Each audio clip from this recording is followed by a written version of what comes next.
Had killed before, many times. Across 47 different worlds, he had ended the lives of 203 beings. Some were politicians, some were criminals, some were just people who knew too much. It didn't matter to him. A contract was a contract, and the syndicate paid well for clean work. Tonight's target was a human diplomat named Sarah. She lived alone in a small apartment on Station 442, one of the newer trade hubs where multiple species mixed and did business. The file said she was negotiating mining rights that would hurt certain powerful interests. Someone wanted her gone. Someone always did. Studied the mission brief with his partner, Krill. They sat in their cloaked ship, watching the station rotate slowly against the stars. Krill was younger, only 37 kills to his name, but he was careful and quiet. Good qualities in their line of work. "Humans," Krill said, flicking through the data on his scanner. "We've never done a human before." "First time for everything," replied.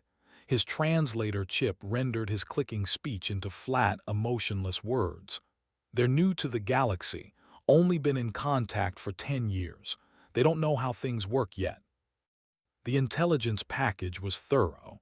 Humans slept for approximately 8 hours in each 24-hour cycle. During this time, they entered a state called REM sleep where their bodies became paralyzed. They were completely vulnerable. It was almost too easy. "Security?" Krill asked. "Standard civilian setup. Door locks, basic monitoring. Nothing our phase shifters can't handle," tapped his wrist device. The phase shifter could alter their molecular density just enough to slip through solid matter. It was technology, refined over thousands of years. No species in the galaxy had anything like it. They waited until the station's night cycle, when the lights dimmed to simulate darkness. Sarah's apartment went quiet at 23:47 station time. Her bedroom light clicked off, gave her 30 minutes to fall into deep sleep, then nodded to Krill. They moved through the station corridors like shadows. Their suits absorbed light and sound. Security cameras saw nothing. Other residents, already asleep or absorbed in their own activities, never noticed two figures gliding past their doors. At apartment 7C, placed his hand against the lock panel. His phase shifter hummed quietly, and his fingers sank through the metal. He felt the electronic mechanism inside and manipulated it carefully. The door clicked open. Inside, the apartment was dark and silent. Eyes adjusted immediately. Vision worked well in low light. He could see the simple furniture, the kitchen area, the closed bedroom door at the far end.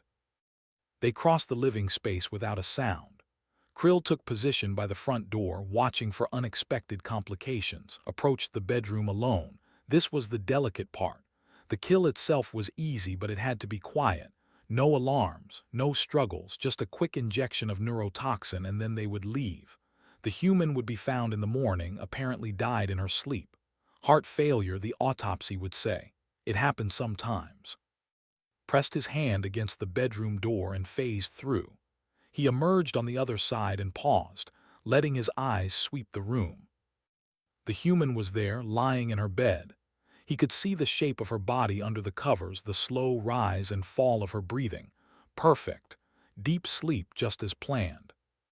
He activated his thermal scanner, a habit from years of work. It showed body heat, helped confirm the target was truly unconscious and not faking. The scanner painted the room in shades of orange and red. That's when he saw it. Under the pillow next to the human's head was a cold blue shape, metallic, compact. His scanner identified it automatically, chemical propellant weapon, loaded, safety off. The human's hand rested on it, fingers curved around the grip even in sleep. Froze, his mind raced through the possibilities. Maybe she knew someone was coming. Maybe she had been warned. But the intelligence showed no signs of that. Her routine had been normal all day. She hadn't made any unusual calls or changed her patterns. He scanned the rest of the room, being thorough now. The nightstand next to the bed showed another heat signature. He focused the scanner. Another weapon, larger this time, Some kind of energy pistol, fully charged. It sat in the drawer, but the drawer was open just a crack, easy to reach. Beneath the bed, mounted on the frame itself, was a third weapon. This one was attached with quick-release clips. One pull and it would drop into her hand. 3 weapons, all within immediate reach, all ready to fire. Backed away from the bed slowly. This wasn't right. This wasn't normal. In all his years across all those species, he had never seen a target sleep like this, who slept with weapons, who kept them loaded and accessible while unconscious. He phased back through the door and gestured sharply to Krill. They needed to leave, now. Krill saw his expression and didn't argue. They moved quickly back through the apartment and out into the corridor. Only when they were back in their ship did Krill speak. What happened? She was armed, said. Multiple weapons, all within reach of the bed. Maybe she suspected something. No, everything looked too settled, too routine, like this is how she always sleeps. Krill's antenna twitched, a sign of confusion. That makes no sense. Who keeps weapons while sleeping? Didn't answer. He was already pulling up additional data on humans, searching for information they might have missed. The standard briefings covered biology, culture, basic behaviors, but maybe there was something in the detailed files. He found it buried in a report. A human researcher had written about Earth's history, about how humans had evolved. They were persistence hunters, yes, that was well known, but they had also been prey. For millions of years, things had hunted humans in the dark, big cats, other predators, even other humans. And human sleep was different from most species. They became completely paralyzed during certain phases, unable to move, unable to run, vulnerable in a way that most galactic species never experienced. So they compensated. They built walls and locked doors. They created weapons and kept them close. Generation after generation, for thousands of years, humans had gone to sleep knowing that something might come for them in the dark. It's cultural, said quietly. It's in their history. They've always slept with weapons nearby. All of them. I don't know, maybe not all, but enough that we can't assume any human is unarmed during sleep. Krill was silent for a moment. Then, what do we tell the syndicate? The truth. Mission aborted. Target was unexpectedly defended. They won't like that. No, agreed, they won't. The report went up the chain of command, was thorough, including the scanner readings and his analysis. He expected skepticism. He got it. Matriarch called him in for a personal meeting. She was old, even by standards, her carapace from decades in the underworld. She had built the syndicate from nothing, turned it into the most feared organization in 7 sectors. One paranoid target, she said, her voice like grinding stone. That's your reason for aborting. With respect, Matriarch, I don't think she was paranoid. I think she was normal for a human. You're saying all humans sleep armed. I'm saying we don't know enough about them to be certain they don't. Studied him with her 4 black eyes, had worked for her for 20 years. He had never failed a mission before, never even hesitated. You think this is species-wide behavior? She asked finally. I think it's worth investigating before we take another human contract. She was quiet for a long moment.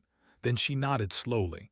Very well, I'll assign teams to observe other humans. We'll see if your theory holds. Over the next 3 weeks, 6 different teams observed human targets across multiple worlds. They didn't attempt kills. They just watched. They scanned. They documented. Every single human dwelling showed the same pattern. The briefing room was full. Had never seen so many senior operatives gathered in one place. Matriarch sat at the head of the table, and beside her was Doctor, of the syndicate kept on retainer. The holographic display showed data from all 6 observation teams. Images of human homes, scan readouts, inventory lists of weapons found near sleeping areas. A merchant on station, Doctor began. his tentacles gesturing at the first image. 3 chemical firearms, 2 bladed weapons, and a canister of compressed irritant spray, all within 2 meters of his sleeping platform. The next image appeared.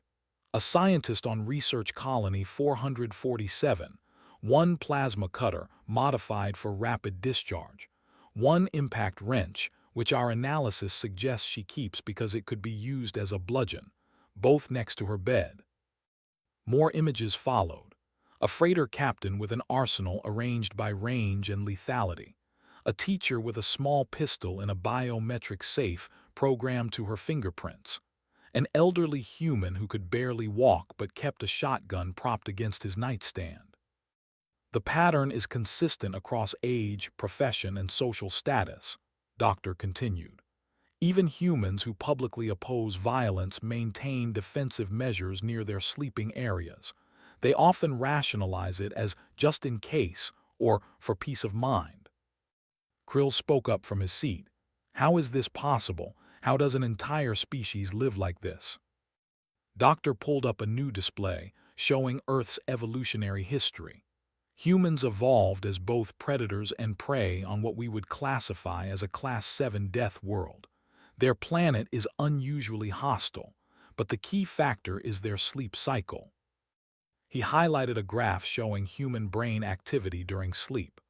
During REM sleep, which occurs multiple times per night, humans experience complete skeletal muscle. They cannot move, cannot run. This is unique among intelligent species. Most sentients maintain some motor control during rest periods. So they're more vulnerable, someone said. Exactly, and they know it. For millions of years, predators hunted humans during their sleep. Their response wasn't to evolve out of REM sleep because it serves critical brain functions. Instead, they adapted. They created barriers. They formed protective groups, and they kept weapons close. Doctor switched to cultural data. This behavior is so deeply embedded in their psychology that they don't even question it. When surveyed, 73% of humans in this sector reported keeping some form of weapon within reach of their beds. When asked why, the most common response was confusion at the question itself. Why wouldn't I? One subject said. To them, this is normal. This is rational. The room was silent. Watched his colleagues process the information. These were professionals who had operated across the galaxy for decades. They understood prey behavior, predator behavior, the patterns of vulnerability and defense. But this was different. What about human children? Matriarch asked. Parents keep weapons near their children's sleeping areas, Doctor replied. And human children begin weapons training as young as 6 standard years in some cultures. By adolescence, many are proficient. Another operative, an older female named Han, leaned forward. Have any teams attempted missions despite this information? Gestured and the display changed. Medical reports appeared. 2 other organizations tried. The collective lost 3 operatives when a human teacher woke during infiltration and engaged them with a chemical firearm. The Silent Knives lost 1. The humans were all successfully prosecuted afterwards, but the operatives are still dead. How? Someone asked. If humans are paralyzed during deep sleep. They wake, Doctor said simply. Human hearing remains partially active during sleep. Unexpected sounds trigger rapid awakening, and while they experience brief disorientation, their response to perceived threats is immediate and aggressive, especially in their own sleeping spaces, which they view as deeply personal territory. Found himself nodding. It made sense, in a terrible way. A species that couldn't move during sleep would evolve to wake quickly and fight hard. What's your recommendation? Asked Doctor. There was quiet for a moment. Then, Matriarch, in my professional opinion, humans should be classified as extreme risk for all contracts involving sleep cycle infiltration. The traditional model of nighttime assassination simply doesn't work with this species. They've evolved and adapted specifically to counter that exact threat. They don't even know about us, Han protested. About our methods, this isn't targeted defense. No, Doctor agreed. It's worse. It's universal defense. They're ready for any threat, known or unknown. That's what makes them so dangerous. Matriarch looked around the table. Opinions. The responses came quickly. Every senior operative agreed. No more human contracts during sleep cycles. The risk was too high, the success probability too low. Some suggested avoiding human contracts entirely. Listened but said nothing. He was thinking about Sarah, sleeping peacefully with her hand on a loaded weapon. Had she known, in some deep part of her brain, that death had stood next to her bed that night? Or was she so accustomed to the presence of weapons that she didn't even register them consciously anymore? Said, pulling him from his thoughts, "You identified this pattern first. I want you to write the official protocols for dealing with humans. This will become required reading for all operatives." He nodded slowly. "Yes, Matriarch." "Good, this meeting is concluded." Spent 3 days writing the report. He made it clear and detailed, the kind of document that would save lives. Operative lives, which was all the syndicate cared about, but lives nonetheless. When he finished, he read it through one more time. The conclusions were stark. Humans were fundamentally different from every other species the syndicate had encountered. They lived in a constant state of preparedness that other species only achieved during wartime. And the galaxy was going to have to adjust. He submitted the report and went to his quarters. Krill found him there an hour later, staring out at the stars. "The report's already being distributed," Krill said. "Other organizations are requesting copies. Everyone wants to know about humans now." "Good. Is it, though?" Krill settled into a seat. "We've just told the entire underworld that humans are dangerous. Some people might take that as a challenge." "Some people are idiots," replied. "Let them learn the hard way." They sat in silence for a while. Then Krill asked, "Do you ever think about retiring?" Glanced at him. "Why?" "I don't know, this job, it's different now. We used to know what we were doing. Every species had patterns, vulnerabilities, but humans," he trailed off. "Humans don't fit the patterns," finished. "Yeah." Turned back to the window. In the distance, he could see a human transport ship docking at the station. More of them arrived every day, spreading through the galaxy, making deals, building relationships. They seemed so friendly, so eager to integrate. But now he knew the truth. Under that friendly exterior, humans were always ready, always watching, always prepared for violence to visit them in the dark. "I am thinking about retiring," he said quietly. Krill looked surprised. "Really?" 20 years is enough. And humans paused. "They're different, not because they're stronger or faster, because they never stop being ready, even in their sleep, even in their homes. I've killed targets who were surrounded by bodyguards who lived in fortresses, but they all had moments when they let their guard down. Humans don't have that moment." "So they're the perfect prey," Krill said. "Always vulnerable during sleep, but always defended." "No," shook his head. "That's what I'm trying to tell you. They're not prey at all, they just look like it. But a species that sleeps with weapons isn't prey. They're predators. They're just pretending to rest." Krill was quiet, absorbing this. "And the galaxy needs to understand that," continued. "Before someone makes a serious mistake. Humans are going to be everywhere soon. They're going to be trading partners, allies, maybe even friends. But everyone needs to know what they really are." "What are they?" Thought about Sarah one more time. Sleeping peacefully, hand on her gun, ready to kill anything that threatened her in the dark. "Dangerous," he said finally, "even when they don't mean to be, especially then." He filed his retirement papers the next day. Matriarch accepted them without argument. 20 years of perfect service earned you that much. But before he left, she asked him one more question. "What should we do about humans, long term?" Considered carefully. "Don't fight them, don't underestimate them, and maybe, if possible, stay on their good side. Because a species that lives the way they do, that never feels truly safe anywhere, not even in their own beds, that's not a species you want as an enemy. You think they're that dangerous. Matriarch, they evolved in a world that tried to kill them every day. They survived by never giving up, never stopping, never fully resting, and now they're spreading across the galaxy. He met her eyes.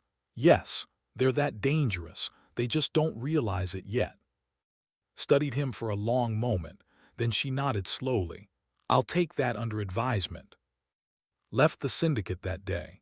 He bought a small ship and traveled to one of the quiet rim worlds where humans hadn't reached yet. He wanted peace, at least for a while. But sometimes, lying in his own bed, he thought about humans and their weapons. And he wondered what would happen when the rest of the galaxy finally understood what he had learned that night in Sarah's bedroom. The humans were here. They were friendly, reasonable, eager to get along. But they slept with weapons nearby. And that changed everything.